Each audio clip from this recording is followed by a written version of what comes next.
UGC ವಿಶ್ವವಿದ್ಯಾನಿಲಯಗಳ ಅನುದಾನ ಆಯೋಗದ ಹೊಸ ನೀತಿಯಲ್ಲಿ ಜಾತಿ ತಾರತಮ್ಯ ಕಂಡ ಸುಪ್ರೀಂ ಕೋರ್ಟ್ ಅದಕ್ಕೆ ತಡೆಯಿತ್ತು. ವಿವರಣೆ ಕೇಳಿ ಕೇಂದ್ರ ಸರ್ಕಾರಕ್ಕೆ ನೋಟಿಸ್ ನೀಡಿತ್ತು. ಸರ್ವೋಚ್ಚ ನ್ಯಾಯಾಲಯವು ವಿಶ್ವವಿದ್ಯಾನಿಲಯಗಳ ಅನುದಾನ ಆಯೋಗದ 2026ನೇ ವರ್ಷದ ಅನುದಾನ ಹಂಚಿಕೆ ನೀತಿಯಲ್ಲಿ ಜಾತಿ ತಾರತಮ್ಯ ಇರುವುದನ್ನು ಗುರುತಿಸಿದೆ. ಈ ಸಂಬಂಧ ಸ್ಪಷ್ಟನೆ ನೀಡುವಂತೆ ಬಿಜೆಪಿಯ ಒಕ್ಕೂಟ ಸರ್ಕಾರಕ್ಕೆ ನೋಟಿಸ್ ನೀಡಿದೆ. ಯುಜಿಸಿಯು 2026ಕ್ಕೆ ಹೊಸ ಅನುದಾನ ಚೌಕಟ್ಟು ರೂಪಿಸಿದ್ದು, ಸ್ಪಷ್ಟವಾಗಿ ಅದು ಜಾತಿ ತಾರತಮ್ಯದ್ದಾಗಿದೆ ಎಂದು ತಿಳಿದುಬಂದಿದೆ. ಯುಜಿಸಿಯ ಹೊಸ ನೀತಿಯನ್ನ ಹಲವರು ಕೋರ್ಟ್ನಲ್ಲಿ ಪ್ರಶ್ನಿಸಿದ್ರು. ಅರ್ಜಿಗಳ ವಿಚಾರಣೆ ನಡೆಸಿದ ಸುಪ್ರೀಂ ಕೋರ್ಟ್, ವಿದ್ಯಾಸಂಸ್ಥೆಗಳಲ್ಲಿ ಮುಕ್ತ, ನ್ಯಾಯಬದ್ಧ, ಎಲ್ಲರನ್ನ ಒಳಗೊಳ್ಳುವ ವಾತಾವರಣ ಇರಬೇಕು ಎಂದು ಹೇಳಿತು. ಸದ್ಯಕ್ಕೆ 2012ರಲ್ಲಿ ರೂಪಿಸಿರುವ ನೀತಿಯನ್ನೇ ಮುಂದುವರಿಸುವಂತೆ ಯುಜಿಸಿಗೆ ಸುಪ್ರೀಂ ಆದೇಶವಿತ್ತಿತ್ತು.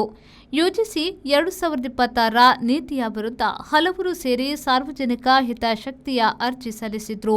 ದೂರು ಹಾಗೂ ತಾರತಮ್ಯ ಗಮನಿಸಲು ಎಲ್ಲ ಉನ್ನತ ಶಿಕ್ಷಣ ಸಂಸ್ಥೆಗಳು ನ್ಯಾಯನೀತಿ ಸಮಿತಿಯನ್ನ ಕಡ್ಡಾಯವಾಗಿ ಹೊಂದಿರಬೇಕು ಎಂದು ನ್ಯಾಯಾಲಯ ಹೇಳಿತ್ತು.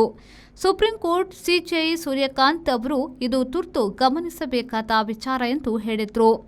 ಮೃತ್ಯುಂಜಯ ತಿವಾರಿ, ರಾಹುಲ್ ದೇವನ್, ವಕೀಲ ವಿನೀತ್ ಜಿಂದಾಲ್ ಪಿಐಎಲ್ ಸಲ್ಲಿಸಿದ್ರು.